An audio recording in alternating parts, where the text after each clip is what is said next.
Hi everyone, it's Aisha, Beau here, and guess what? It's been 1 year since my big chop.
I was not sure if I was gonna make it.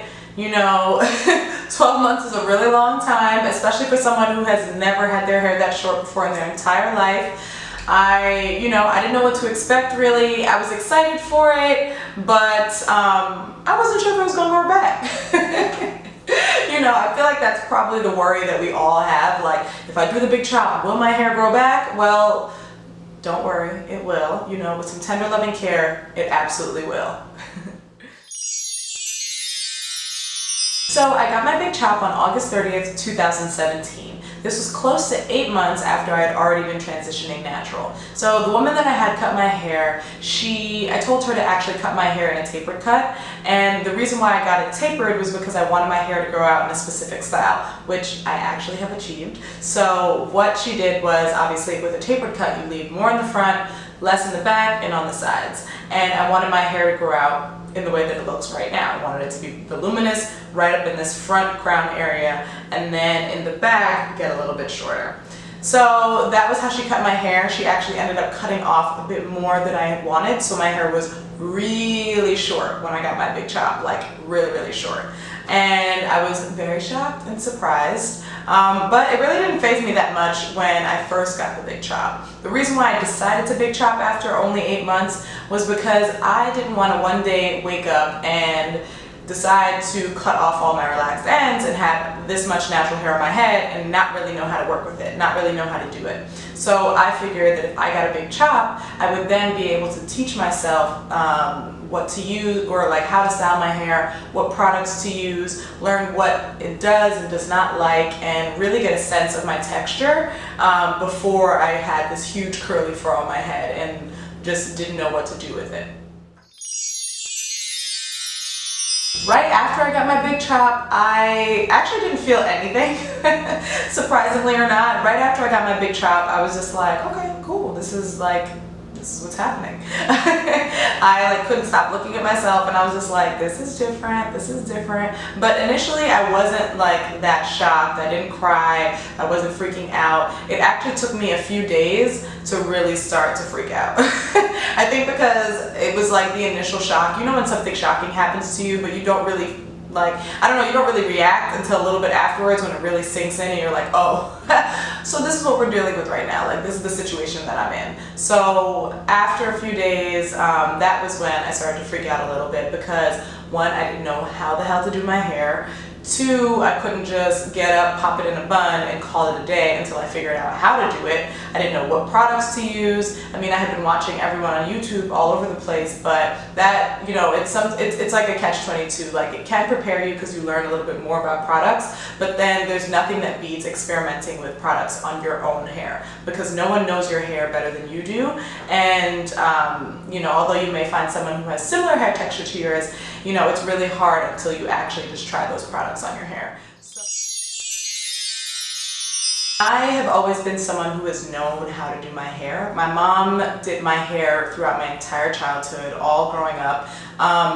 it was like, you know, on certain occasions I would go to a hairstylist and get my hair done, but my mom did it most of the time. So that really helped me to learn how to do my own hair. And then in college, obviously, like I was a broke college student, so I couldn't afford to be out here every weekend at the hair salon. So I got very good at doing my own hair while it was relaxed. And there was like a huge learning curve for me because I had been relaxed. I had had my hair relaxed since I was 7 years old. So it was 21 years that I had lived my life having relaxed hair. So I was used to one type of hair texture, or like not really much texture at all. So when I did my big chop, all I had was texture. Before, when I was transitioning, I like knew, I was still familiar with the fact, you know, with all of my relaxed hair that was still on my head, and I just had like a bit of new growth. So, you know, that was like a huge learning curve for me, just like literally not knowing how to do my hair. As a 27, 28-year-old,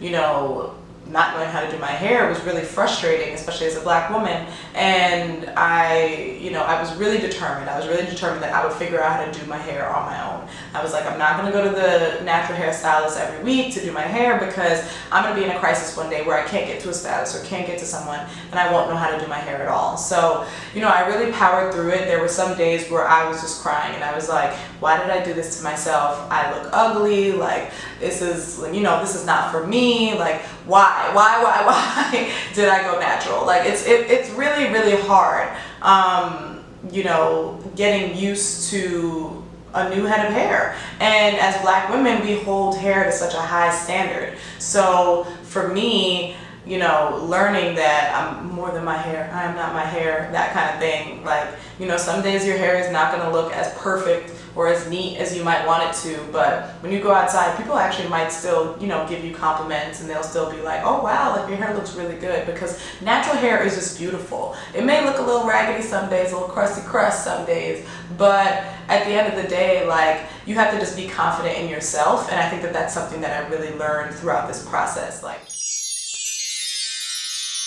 so my hair has grown quite a bit in the past year. You know, there are some days where I'm like, I want it to grow faster. I am over having short hair. I want my hair to grow. And, you know, I just had to be real patient. Like, that is one thing that I am learning on a day-to-day basis, how to be patient with my hair. But, you know, overall, like, the ways that I have helped my hair to grow to where it is right now are, I am very low on manipulation of my hair. Like, I do not do different styles to my hair every single night. I'm not one of those people who is doing a twist out every single night. I'm not doing a braid out every single night. I'm not putting flexi rods, perm rods in my hair every single night, or 2, 3, 4 times a week. I'm not doing that, because I feel like the more manipulation that you put your hair through is the weaker that the hair follicle gets. And you know, a lot of people think that they're stretching their hair and they want to stretch their hair so bad. Like, I get it. Shrinkage is a bitch. I hate shrinkage so much, because obviously my hair is a bit longer than it looks right here. Like, if it wasn't shrunk, you know, my hair would be like right down here if I was straightening my hair.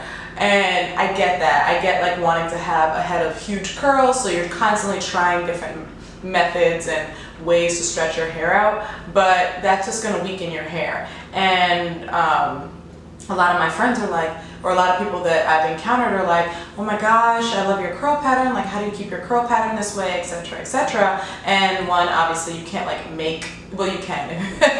You can't use like a product to like give yourself a natural curl pattern. Like, you'll either have to do a specific style or you just naturally have that curl pattern. But one way that I keep my curl pattern intact is that I'm not trying to do a twist out every single day, and I embrace shrinkage. Like, it is what it is. My hair is just going to be here, and you know what, it's fine. I'm happy with it. It looks shiny. The curls are like perfectly spiraled, and it just happens to be short. That's just how it is. So I would say being low on the manipulation for myself, it has definitely played a huge role in my hair growth, and also in my curl pattern kind of flourishing. Also, another thing is I don't do any heat styling. Obviously, I sit under the dryer and I use a diffuser from time to time to dry my hair a bit faster, especially in the winter months, because you don't want to go outside in the freezing cold with a wet head of hair. But I'm not using flat irons, I'm not doing curling irons, I haven't straightened my hair yet. I have not straightened my hair in over a year. Actually, the last time that I straightened my hair was January 2017. So that was like well over a year ago that I straightened my hair. So I have not straightened my hair. And that's something I'm really trying to hold on to, because your girl was late before, okay? When I had a relaxer, whoo, I was out here swanging. So it's been really hard for me, but I am holding off on the heat for now. I'm not saying that I'll never straighten my hair again, but I'm just giving it a little bit more time before I do, because I feel like straightening your hair as a natural is a big risk. In terms of like if you want to preserve your curl pattern. I don't think it's a bad thing. I love it. I think it's beautiful. Natural hair that's straightened looks the best because it's so shiny and so healthy. But I'm not ready to take that risk yet, because I just have this fear that I'm going to straighten it and then I wash it and my hair is going to be like, well, super limp and never curl again in my life. So I am just taking some caution and I'm holding off on straightening my hair or doing any heat styling for now. Throughout this journey, if you are an avid viewer of my YouTube channel, you see that I use pretty much the same products. Like I use a very specific group of products in my hair for a certain type of style. I'll switch it up here and there. Like if a brand reaches out to me and they want me to try their products out, you know, I'll give it a go and I might do like a video on it. But overall, I stick to the same products if I like them.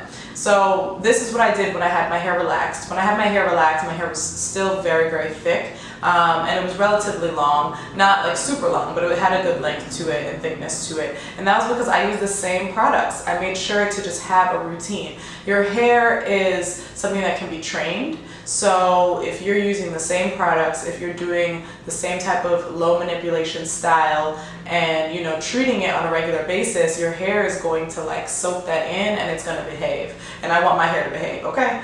So I just stick to the same products, and if I find something new that's amazing, then I'll start using that as well and incorporating that as well. But I'm not here being a product junkie and trying, you know, a new product every week and then freaking out like, why doesn't my hair look nice? Da, da, da. Well, that's why.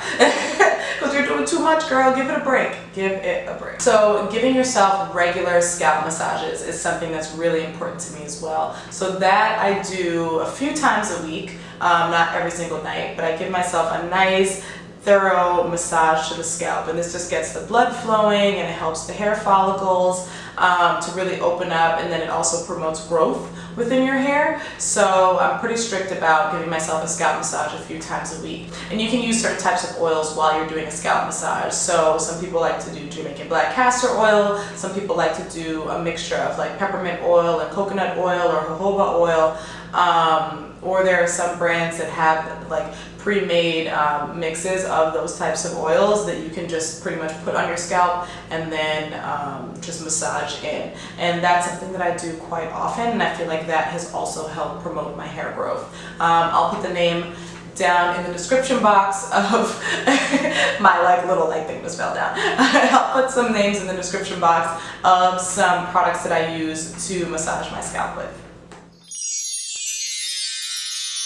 So I would say that I'm like a 4A, sometimes 4B hair texture. And with that said, some of my favorite brands are, I love Camille Rose, like absolutely love Camille Rose. The only thing is that her conditioners are so thick. Oh my gosh, like those things are hell to squeeze out of a bottle, like ridiculous. But I love them and they really, really work. So I love Camille Rose. I also am a huge supporter of Aunt Jackie's. Again, Aunt Jackie's people, if you see me, if you hear me, you know, if you need like a face of your next campaign, I will be there. I'll do it for free. I'm kidding, I won't do it for free. But but I love Aunt Jackie's so much. I will live and die by Aunt Jackie's flaxseed elongating curling gel. I'm telling you, it is my favorite. It does not flake, it doesn't weigh my hair down, it doesn't make my hair feel crunchy, and it keeps my curls intact for a few days before my next wash day. I absolutely love Prose. Prose is